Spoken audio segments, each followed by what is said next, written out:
Noguchi left her apartment early so she could catch Hiroki before he made rounds. The corporation employees' living quarters were all in the same building as the offices and mess hall, along with the community centre and central operations. Narrow passageways connected this building to the equipment storage and the main garage. To the east and south was the open range, the north, mountains, and west was Iowa Gorge, a canyon too deep and long to herd the Rinth, although it certainly kept them from wandering too far in that direction. One less fence to build. Noguchi walked through the connecting hall and saw one of the geotechs headed towards her, a thin, older man with brown skin and little hair. His name was Hin? As they passed, she made a conscious effort to smile and nod at the man. He seemed vaguely surprised, but returned the courtesy, his teeth a sharp contrast to his dark face. A condescending voice spoke in her head. That wasn't too hard, now was it?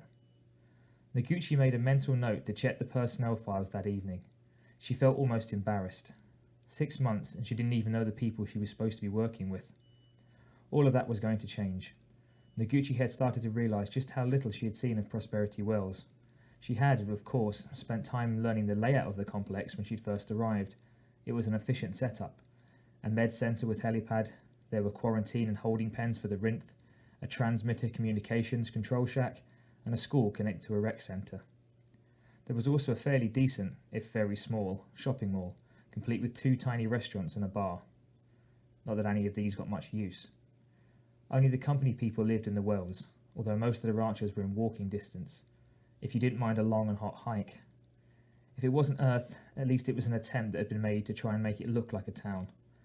There were hardly people enough in the gene pool to turn the planet into anything civilized, and even with more settlers, it wasn't likely to ever be a major population centre.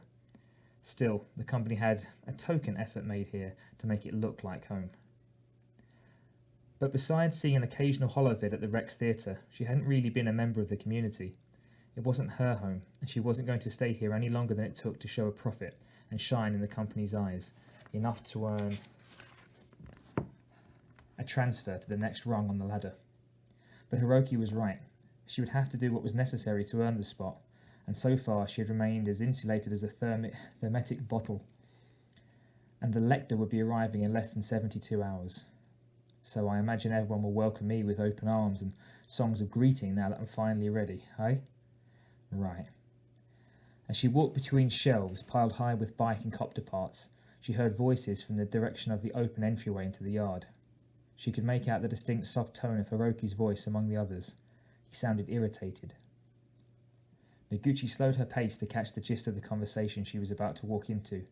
Not the point, Hiroki. The company's making a killing from our sweat, and we're getting screwed. Right, Ackland?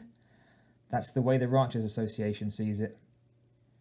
Noguchi waited just inside the door to listen for another moment. Several ranchers and Hiroki stood in a loose circle several meters away. She could just see the edge of Ackland's heavy Rinth-hide coat, which he wore even on the hottest day. He was a large, opinionated man who had an amazing ability to cause friction. I don't even know why I'm discussing this with you, said Hiroki. Ms. Noguchi is in charge now. You should be talking to her. A perfect cue. Noguchi stepped forward and through the entry. That bitch? She doesn't give a shit about us, said Ackland. Maybe if she got laid once in a while, started one of the other ranchers, Rick Harrison. Anybody who tries would freeze his dick off, said one of Ackland's men. The group chuckled, all except for Hiroki. Harrison broke off abruptly when he spotted her striding towards them. He coughed suddenly into his hand. Miss Noguchi, he said. His voice was loud. She held her head high as she stared at him. He dropped his gaze, as did the other men. Only Ackland had the nerve to meet her eyes. I thought we were in the middle of a roundup, gentlemen, she said, voice cool. Hiroki stepped in. We were just discussing the agreement their association has already signed. Ackland tapped his pipe with the heel of one hand. That was before we saw what the market was doing back on Earth. If we'd known the price of meat was going to jump like this, we'd have asked for more. And if the bottom had fallen out of the market, would you have offered to take less? Said Hiroki. All eyes turned to Noguchi. She faced Ackland, obviously the man to negotiate with. I'll talk to the company and see if I can swing a larger cut for your ranchers, she said. We want to be fair. Ackland nodded and tugged at his dirty red beard. He opened his mouth to speak, but Noguchi cut him off. but there won't be anything for anyone if your rinth aren't ready for shipment when the lector arrives. She noted his flash of annoyance with smug satisfaction. No matter what she changed, Ackland was never going to be a man she enjoyed working with. I suggest you get back to your jobs. She smiled at the others as they followed Ackland across the yard. Hiroki raised his eyebrows at her after the ranchers had reached a safe distance. Pleasant man, Ackland, he said blandly. Perhaps someday we'll marry, she said, keeping a straight face. Hiroki grinned. Let's saddle up, said Noguchi. She shaded her eyes against the sun's and looked out at the open plain. I'm ready to get some rinse shit between my toes. Words of wisdom, said Hiroki. Noguchi nodded and then walked with Hiroki toward the hoverbikes. Already she felt as if she'd set wheels in motion, and once started, there would be no turning back. The young males stood in standard formation and watched the Chande expectantly. The Kirite stank of musk, and the air was alive with tension. He had made them wait long enough. It was time. The Chande looked at the heaps of armour and weapons that Skemte and Walker had lined up against the wall. You may collect your awasa, he said, waving at the armour.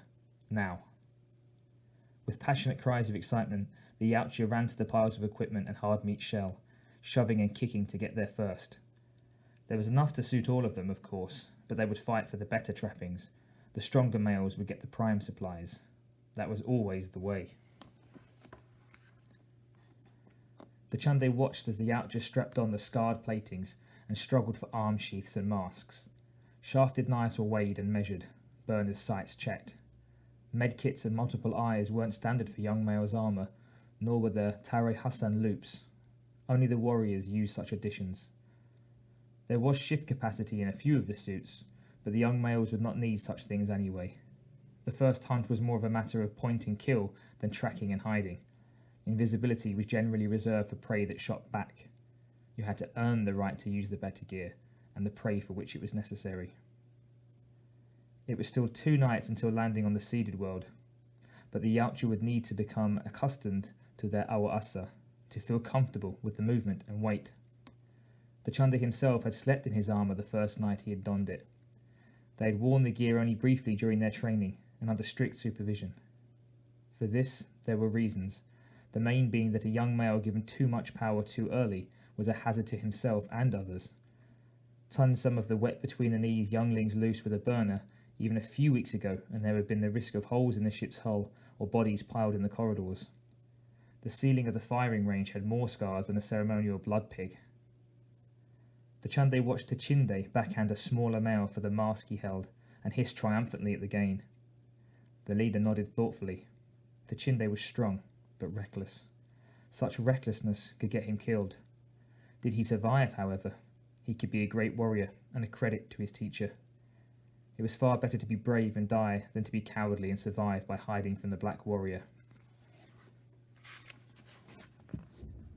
Songs were not sung about those who showed their back to an attack.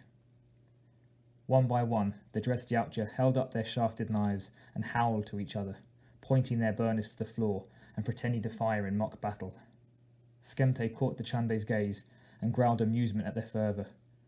The Chande nodded and echoed the growl.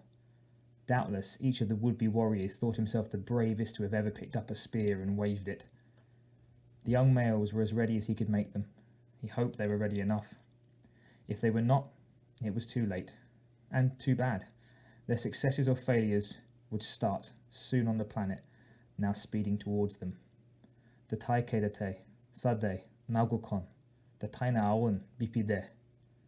The fight begun would not end until the end. A tired saying, but a true one. The hunt was about to begin.